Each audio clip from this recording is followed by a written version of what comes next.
নমস্কার বন্ধুরা, আমি অঙ্কিতা। তোমাদের সকলকে আবারও স্বাগত আমার মাদিরা রান্নাবান্নার পেজে। আজকে নিয়ে এসেছি লাউয়ের ঘন্টের রেসিপি।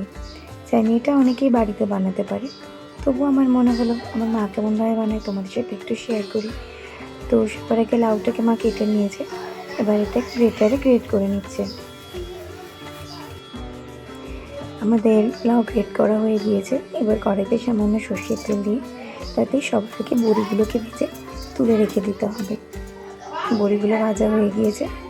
এবার ওই বড়ি ভাজা তেলের মধ্যে শুকনো লঙ্কা আর কালো জিরে ফোড়ন দিয়ে গ্রেট করে রাখা লাউটা দিয়ে দিতে হবে এবং এটাকে ভালো করে মিশিয়ে নিয়ে কিছুক্ষণের জন্য রেখে রাখতে হবে এবং পরিমাণ মতো নুন আর হলুদ দিতে হবে।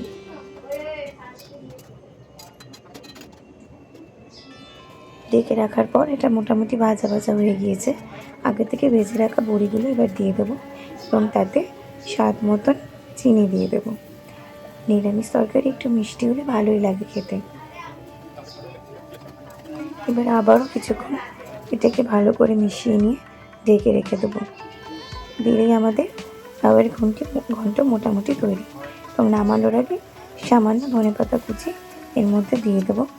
দিলে আর কি লাউয়ের ঘন্ট তৈরি। এবার এটাকে গরম ভাত সহযোগে পরিবেশন করলে দারুণ কিন্তু লাগে খেতে। তোমরা এভাবে কিন্তু বাড়িতে বানিয়ে দেখতে পারো। আর সবশেষে কিন্তু আমার পেজটা ফলো করতে ভুলো না। ইউটিউব থেকে দেখে থাকলে সাবস্ক্রাইব করে দিও। ফেসবুক আর ইনস্টাগ্রাম থেকে দেখে থাকলে লাইক অ্যান্ড ফলো করে দিও। Thank you.